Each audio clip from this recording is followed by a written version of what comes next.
நண்பர்கள் அனைவருக்கும் Bala அறிஞ்சுவேகம் YouTube channel சார்பாக இனிய நல்வணக்கம். இந்த நாள் உங்கள் அனைவருக்கும் இனிய நாளாக அமையட்டும்.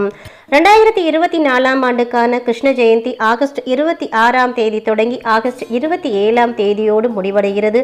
இந்த கிருஷ்ண ஜெயந்தி அன்னைக்கு நாம் எந்த பொருளை படைத்தா பணம் வீடு தேடி வரும், நல்ல ஒரு செல்வ செழிப்பான வாழ்க்கை அமையும், அதோடு பகவான் கிருஷ்ணனுடைய பரிபூர்ண அருள் கிடைக்கும். அது குறித்த ஆன்மீக தகவலை தான் இந்த பதிவில் மிக சுருக்கமாகவே சொல்லியிருக்கேன்.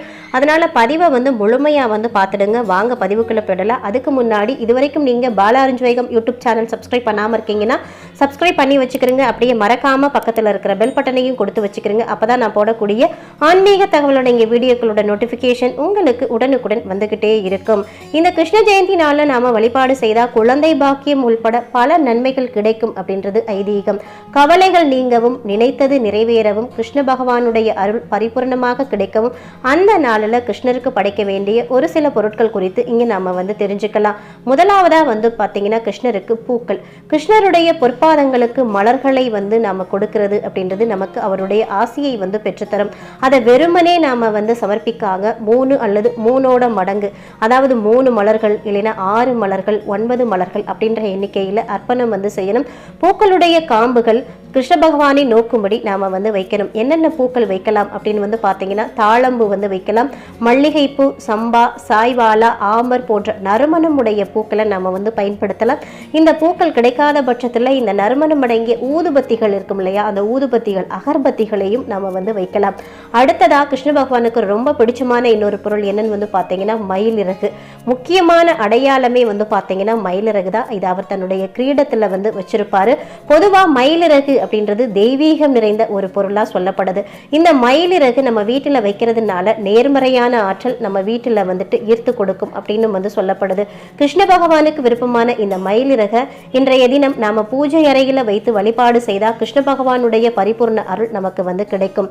அடுத்து இந்த நாளில் முக்கியமா நாம படைக்க வேண்டிய இன்னொரு பொருள் என்னன்னு பார்த்தீங்கன்னா துளசி.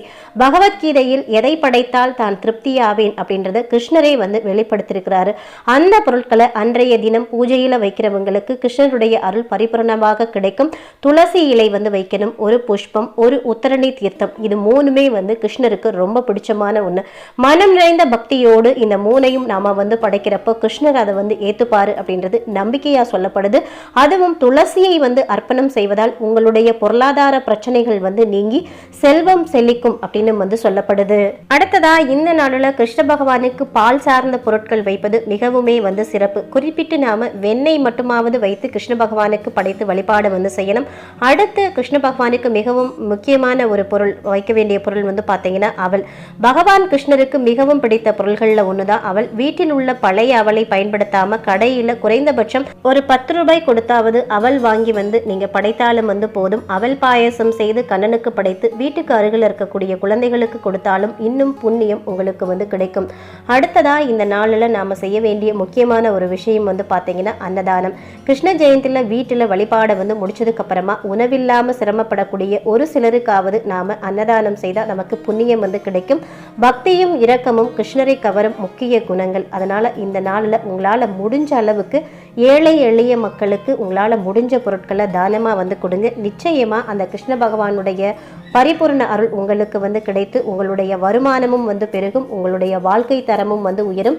அடுத்த வருட கிருஷ்ண ஜெயந்திக்குள்ள நீங்க எதிர்பார்த்தது நிச்சயம் கிருஷ்ண பகவானுடைய அருளால் நடந்தே தீரும் அப்படின்னு சொல்லி இந்த பதிவை இதோடு நிறைவு செய்கிற. இந்த பதிவு உங்களுக்கு மிகவும் பயனுள்ள பதிவா இருந்திருக்கும் நினைக்கிறேன். இந்த பதிவு பிடிச்சிருந்தா லைக் பண்ணிட்டு உங்க நண்பர்களுக்கும் ஃபேமிலி மெம்பர்ஸ்க்கும் ஷேர் பண்ணுங்க, அவர்களும் பார்த்து பயன்பெறட்டும். இந்த பதிவை பத்தின கருத்துக்களையும் உங்களுடைய சந்தேகங்களையும் கமெண்ட் செக்ஷன்ல சொல்லுங்க. மற்றும் ஒரு நல்ல பதிவில் சந்திப்போம். அதுவரை உங்களிடமிருந்து விடைபெறுவது உங்கள் பாலா. நன்றி, வணக்கம், வாழ்க வளமுடன்.